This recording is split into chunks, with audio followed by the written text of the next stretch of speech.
Hello and welcome back to the channel, folks. Today we're going to be discussing Millie Bobby Brown, yes, that's right, and her opinions on how Hollywood's sexualizing children is gross. Let's talk about this because this is something we've kind of touched on a lot here, this topic on the channel as of late, because it's so prevalent with House Bill 1557 and Disney's reaction to it. This coming from a young woman who was a child actor in Hollywood. We all know her from Stranger Things fame. But let's talk about this article, folks, shall we? Monkeys, roll the footage. We want the truth, Kobe. Did you rape her? Ooh. What were we talking about? Yeah, that works. I like all right, it a lot. okay. All right, moving on. Hey, what about Tulip?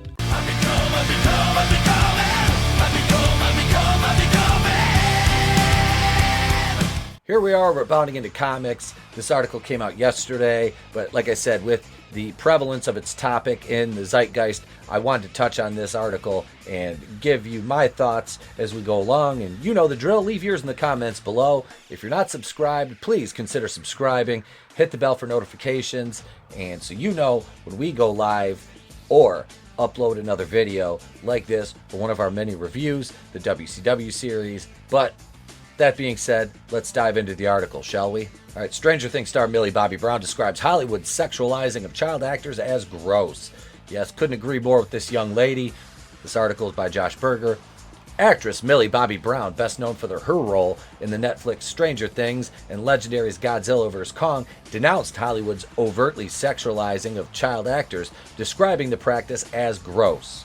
I can't say that I disagree with her because the sentiment is absolutely 100% believable, backable, and, you know, as a parent, it's another thing altogether to watch these kids and know behind the scenes what they're going through now that so many of these former child stars have come forward and given their stories and told us, you know, their experiences, as painful as some of them may be, the abuse that they endure, you know, the long hours, and not to mention the over-sexualization of them, which is absolutely abhorrent. And it really speaks to a larger problem with the culture that exists in Hollywood today and has been allowed to run rampant over the last, you know, God knows how many decades. Speaking on how she balances her personal life with her professional life during a recent appearance on the Guilty Feminist podcast, Brown told host Deborah Francis White, "I deal with the same things any 18-year-old is dealing with, navigating being an adult and having relationships and friendships, and it's all of those things. Being liked and trying to fit in, it's all a lot. And you're trying to find yourself while doing that," she added. "The only difference is that obviously I'm doing that in the public eye, so it can be really overwhelming."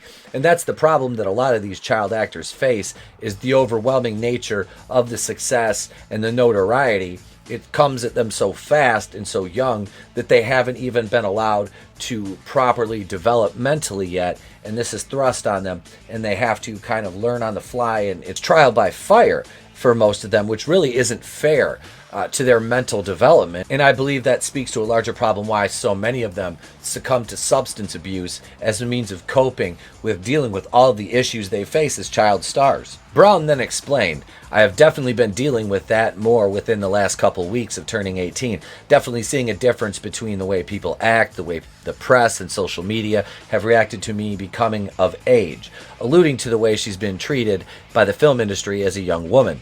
"In my opinion, I believe that coming of age shouldn't change anything, but it's gross and it's true," she asserted in regards to how Hollywood has treated her since her birthday. "So I think it's a very good representation of what's going on in the world and how young girls are overly sexualized. I've been dealing with that, but I've also been dealing with that forever." And that's you go from one night you're still, you know, the sweetheart, the darling, the child, and the next they're portraying you as a fully, you know, grown adult. And the way that they transition that in Hollywood has all the tact of a sledgehammer to the face. It's wrong. And she points out how gross it is, and she's absolutely right. Like I said, I described it as abhorrent earlier, which it is. It is the most detestable form of child abuse that there is. In Hollywood just makes that the norm rather than the exception today, which makes it all the worse for the actors and actresses that are coming up and growing up under the Hollywood spotlight and the lens of the camera. reminiscing on a particular instance in which the young actress wanted to wear a slightly more revealing outfit to a red carpet event when she was 16 and subsequently accused by the public of sexualizing herself. Brown recalls, "I just got crucified for looking like a 60-year-old, and I thought, my, is this really what we should be talking about? We should be talking about the incredible people that were there at the award show, the talent that was there, the people we are representing," she stated. Brown also went on to declare she is no longer posting personal information on any social media, as she believes social media is the worst place of all time and prefers to use it only as a place of fun. Which is a good outlook. There's too many people that put too much stock into social media and the power that it wields over their lives. I'm guilty of this at times. I find myself in Facebook jail regularly, which makes me spend more time on Instagram and Twitter, which, if I'm on Instagram, I should be posting stuff of the show, but I'm on my personal page, which is neither here nor there nor anywhere. So it is. Social media is definitely a huge distraction from reality, and we get so caught up in these virtual lives and existences and the endorphin rush of those virtual head pats we get in the form of notifications of likes and shares and retweets, things that like comments, that we forget there's an entire world right outside our front door.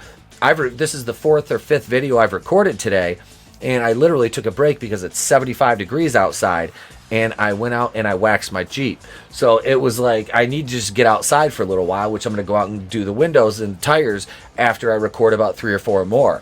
So I am working hard for you folks out there, and I just, it's you know, if we as entertainers, even in the YouTube spectrum, small as a platform as I may have, and a following compared to some of these Hollywood stars, and I'm definitely not a child, but we need to get out and do things and experience real life, because we get so caught up, and the connections that we forge over these social media platforms and these bonds can go outside of that spectrum, and many of mine have, and I'm a better person for it, for the people I've met, the connections I've made. And these child stars aren't getting the opportunity to live that reality because they're in this bubble and they don't get to go outside of it because of their notoriety, fame, and you know how recognizable they are in the public eye. And social media only exacerbates those situations for these individuals. I'm not posting anything personal anymore, Brown admitted. You don't get to see that part of me. You get to see the things I choose to put out into the world. I hope if there's a 12-year-old that's told Instagram that they're 18, that they've created an account, they're going on my account, and they're not being exploited to the horrible world that's out there.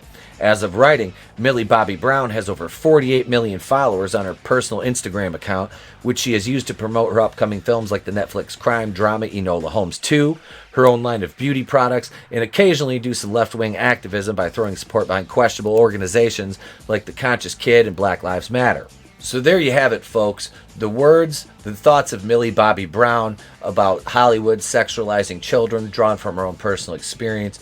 Of course, I interjected my thoughts in, and in closing, I can only say that I would hope, with all of the issues coming to light that we're seeing with Hollywood in its treatment of children, women, and men to some extent, that these things are weeded out. But the problem is, it's the culture.